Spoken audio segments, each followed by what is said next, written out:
ನಮಸ್ಕಾರ. ನಾನಿವತ್ತು ತವಾ fry burger ಮಾಡ್ತಿದ್ದೀನಿ. ನೋಡೋಣ ಬನ್ನಿ ಅದು ಹೇಗೆ ಮಾಡೋದು ಅಂತ. ನಾನು ಇಲ್ಲಿ ಮೊದಲಿಗೆ ಸ್ವೀಟ್ ಕಾರ್ನನ್ನು ಬಾಯ್ಲ್ ಮಾಡಿ ಇಟ್ಕೊಂಡಿದ್ದೀನಿ. ಹಾಗೆ ಪಾಲಕ್ ಸೊಪ್ಪನ್ನು ಬಾಯ್ಲ್ ಮಾಡಿದ್ದೀನಿ. ಒಂದು ಕಡ್ಡಿಯಷ್ಟು ಪುದೀನ, ಸ್ವಲ್ಪ ಕೊತ್ತಂಬರಿ, ಹಾಗೆ ಸ್ವಲ್ಪ ಪನ್ನೀರ್, ಕ್ಯಾರೆಟ್ನ ಚಿಕ್ಕದಾಗಿ ತುರಿದಿಟ್ಕೊಂಡಿದ್ದೀನಿ. ಒಂದು ಹಸಿರುಮೆಣಸಿನಕಾಯಿ, 4 ಬೆಳ್ಳುಳ್ಳಿ, ಮೊಜರೆಲ್ಲಾ ಚೀಸ್ ತೊಗೊಂಡಿದ್ದೀನಿ.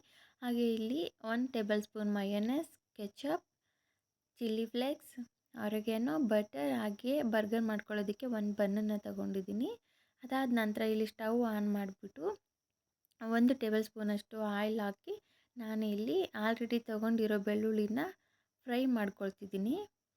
ಇದೇ ಥರ ಗೋಲ್ಡನ್ ಬ್ರೌನ್ ಬರೋವರೆಗೂ ಫ್ರೈ ಮಾಡ್ಕೊಳ್ಬೇಕು. ಈ ಥರ ಫ್ರೈ ಆದ ನಂತರ ನಾನು ಇಲ್ಲಿ ಒಂದು ಮಿಕ್ಸಿ ಬೌಲ್ ತೊಗೊಂಡಿದ್ದೀನಿ. ಫ್ರೈ ಮಾಡ್ಕೊಂಡಿರೋ ಬೆಳ್ಳುಳ್ಳಿ ಹಾಕಿದ್ದೀನಿ. ಅದಾದ ನಂತರ ಆಲ್ರೆಡಿ ಬಾಯ್ಲ್ ಮಾಡಿ ಇಟ್ಕೊಂಡಿರೋ ಪಾಲಕನ್ನು ಹಾಕ್ತಿದ್ದೀನಿ. ಪುದೀನ, ಕೊತ್ತಂಬರಿ, 1 ಮೆಣಸಿನಕಾಯಿ ಹಾಕಿದ್ದೀನಿ. ಅದಾದ ನಂತರ ಆರಿಗ್ಯಾನೋ, ಬಟರ್, ರುಚಿಗೆ ತಕ್ಕಷ್ಟು ಉಪ್ಪನ್ನು ಹಾಕಿ ಮಿಕ್ಸಿ ಮಾಡ್ಕೊಳ್ತಿದ್ದೀನಿ. ನಾನಿಲ್ಲಿ ನೀರನ್ನು ಆ್ಯಡ್ ಮಾಡಿಲ್ಲ. ನೀವು ಬೇಕಿದ್ರೆ ನೀರು ಹಾಕಿ ಮಿಕ್ಸ್ ಮಾಡ್ಕೊಳ್ಬೋದು. ಇವಾಗ ನಾನಿಲ್ಲಿ ಬನ್ನನ್ನು ಈ ಥರ 2 ಭಾಗವಾಗಿ ಕಟ್ ಮಾಡ್ಕೊಳ್ತಿದ್ದೀನಿ. ಈ ಥರ ಕಟ್ ಮಾಡ್ಕೊಂಡಿದ್ದಾದ ನಂತರ ನಾನಿಲ್ಲಿ ತೊಗೊಂಡಿದ್ನಲ್ವ ಮಯೋನೈಸ್ ಹಾಗೆ ಕೆಚಪನ್ನು ಬ್ರೆಡ್ ಮೇಲೆ ಸ್ಪ್ರೆಡ್ ಮಾಡ್ತಿದ್ದೀನಿ. ನಿಮ್ಮ ಮನೇಲಿ ಪಿಜ್ಜಾ ಸಾಸ್ ಇದ್ದರೆ ಪಿಜ್ಜಾ ಸಾಸ್ ಅಪ್ಲೈ ಮಾಡ್ಕೊಳ್ಬೋದು. ನಾನು ಇಲ್ಲಿ ನನ್ನ ಮಗನಿಗೆ ಮಯೋನೈಸ್ ಮತ್ತು ಕೆಚಪ್ ಇಷ್ಟಪಡ್ತಾನಂತ ಹೇಳಿ ನಾನು ಇವೆರಡನ್ನೂ ಯೂಸ್ ಮಾಡ್ತಿದ್ದೀನಿ. ಇದೇ ಥರ ಎಲ್ಲ ಕಡೆನೂ ಸ್ಪ್ರೆಡ್ ಮಾಡ್ಕೊಳ್ಬೇಕು. ನಾನಿಲ್ಲಿ ಕೆಚಪ್ನ ಯೂಸ್ ಮಾಡೋ ಹಾಗಿದ್ರೆ ಸ್ವಲ್ಪ ಮಾತ್ರ ಕೆಚಪನ್ನು ಹಾಕಿ, ತುಂಬ ಹುಳಿ ಇರುತ್ತೆ ಅಲ್ವಾ, ತಿನ್ನೋದಕ್ಕಾಗೋದಿಲ್ಲ. ಅದಾದ ನಂತರ ಕೆಚಪನ್ನು ಸ್ಪ್ರೆಡ್ ಆದ ನಂತರ ಇಲ್ಲಿ ಗ್ರೀನ್ ಕಲರ್ ಪೇಸ್ಟ್ ಇದೆ ಅಲ್ವಾ, ಅಂದರೆ ಪಾಲಕ್ ಪೇಸ್ಟ್, ಅದನ್ನು ಇಲ್ಲಿ 1 ಟೇಬಲ್ ಸ್ಪೂನಷ್ಟು ಅಪ್ಲೈ ಮಾಡ್ತಿದ್ದೀನಿ ನಾನು. ಫುಲ್ ಅಪ್ಲೈ ಮಾಡ್ಕೊಳ್ಬೇಕು. ತುಂಬ ಚೆನ್ನಾಗಿರುತ್ತೆ, ರುಚಿಯಾಗಿ ಇರುತ್ತೆ. ನಿಮ್ಮ ಮಕ್ಕಳು ತುಂಬ ಇಷ್ಟಪಟ್ಟು ತಿಂತಾರೆ. ಸ್ನ್ಯಾಕ್ಸಿಗೆಲ್ಲ ಮಾಡಿಕೊಟ್ರೆ ನೀವು ಒಂದು ಸಾರಿ ಟ್ರೈ ಮಾಡಿ ನೋಡಿ.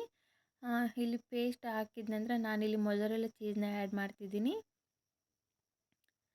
ಇದೇ ಥರ ಎಲ್ಲ ಕಡೆ ಸ್ಪ್ರೆಡ್ ಮಾಡ್ಕೊಳ್ಬೇಕು ಚೀಸನ್ನು.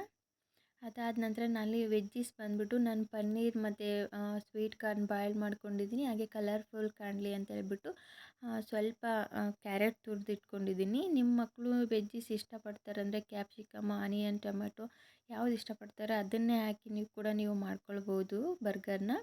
ತುಂಬ ಚೆನ್ನಾಗಿರುತ್ತೆ. ಇವಾಗ ಎಲ್ಲ ವೆಜ್ಜೀಸ್ನ ಆ್ಯಡ್ ಮಾಡಿದ ನಂತರ ನಾನು ಇಲ್ಲಿ ಇವಾಗ ಕ್ಯಾರೆಟ್ನು ಹಾಕ್ತಿದ್ದೀನಿ. ಈ ಥರ ಎಲ್ಲ ಕಡೆ ಕ್ಯಾರೆಟ್ನ ಹಾಕಿದ ನಂತರ ಇವಾಗ ಮೇಲೆ ಇನ್ನೊಂದು ಲೇಯರ್ ನಾನು ಚೀಸನ್ನ ಆ್ಯಡ್ ಮಾಡ್ತಿದ್ದೀನಿ. ಚೆನ್ನಾಗಿರುತ್ತೆ ಟೇಸ್ಟ್ ಅಂತ ಹೇಳ್ಬಿಟ್ಟು. ಆಮೇಲೆ ಕೊನೆಯದಾಗಿ ಇಲ್ಲಿ ಚಿಲ್ಲಿ ಫ್ಲೇಕ್ಸ್ ಹಾಕ್ತಿದ್ದೀನಿ. ನೋಡಿ ಎಷ್ಟು ಕಲರ್ಫುಲ್ಲಾಗಿ ಕಾಣ್ತಿದೆ ಅಲ್ವಾ ಇದು. ಅದಾದ ನಂತರ ನಾನು ಮೊದಲಿಗೆ ಇಲ್ಲಿ ಹಂಚನ್ನು ಬಿಸಿ ಮಾಡಿ ಇಟ್ಕೊಂಡಿದ್ದೆ ತವಾನ. ಇವಾಗ ನಾನು ಸ್ವಲ್ಪ ಇಲ್ಲಿ ಬಟರನ್ನು ಸ್ಪ್ರೆಡ್ ಮಾಡಿಬಿಟ್ಟು ನಾನು ಆಲ್ರೆಡಿ ರೆಡಿ ಮಾಡ್ಕೊಂಡಿರೋ ಬರ್ಗರನ್ನು ಇವಾಗ ತವದ ಮೇಲೆ ಇಟ್ಟು ಸ್ವಲ್ಪ ನೀರನ್ನು ಹಾಕ್ತಿದ್ದೀನಿ ಸುತ್ತದಲ್ಲಿ ಕೈಯಿಂದ. ಯಾಕಂದರೆ ಅದು ಹವೆಗೆ ಚೆನ್ನಾಗಿ ಬೇಯುತ್ತೆ ಅಂತ ಹೇಳ್ಬಿಟ್ಟು ಇವಾಗ ಲಿಡ್ ಕ್ಲೋಸ್ ಮಾಡಿ ಲೋ ಫ್ಲೇಮಲ್ಲಿ ನಾನು ಇಲ್ಲಿ ಬಾಯ್ಲ್ ಮಾಡ್ಕೊಂಡಿದ್ದೀನಿ. ನೋಡಿ ಎಷ್ಟು ಚೆನ್ನಾಗಾಗಿದೆ. ಈ ವಿಡಿಯೋ ನಿಮಗೆ ಇಷ್ಟ ಆದರೆ ಲೈಕ್ ಮಾಡಿ, ಶೇರ್ ಮಾಡಿ, ಕಮೆಂಟ್ ಮಾಡಿ. ಅದಾದ ನಂತರ ನಾನಿಲ್ಲಿ ಇನ್ನೊಂದು ಸೈಡ್ ಬಂದಿತ್ತಲ್ವ ಅದನ್ನು ಸ್ವಲ್ಪ ಫ್ರೈ ಮಾಡ್ಕೊತಿದ್ದೀನಿ. 2 ಕಡೆನೂ ಫ್ರೈ ಮಾಡ್ಕೊಂಡಾದ ನಂತರ ನಾನು ಆಲ್ರೆಡಿ ಇಲ್ಲಿ ಬರ್ಗರ್ ರೆಡಿ ಮಾಡ್ಕೊಂಡಿದ್ನಲ್ವ ಅದ್ರ ಮೇಲೆ ಇದನ್ನು ಹಾಕ್ಬಿಟ್ಟು ಕ್ಲೋಸ್ ಮಾಡ್ತಿದ್ದೀನಿ. ನೋಡಿ ಎಷ್ಟು ಕಲರ್ಫುಲ್ಲಾಗಿ ಕಾಣ್ತಿದೆ. ಇದೇ ಥರ ನೀವು ನಿಮ್ಮ ಮಕ್ಕಳಿಗೂ ಮಾಡಿಕೊಡಿ, ತುಂಬ ಚೆನ್ನಾಗಿರುತ್ತೆ. ಇಲ್ಲಿ ಕಟ್ ಮಾಡಿ ತೋರಿಸ್ತಿದ್ದೀನಿ. ಚೀಸ್ ನೋಡಿ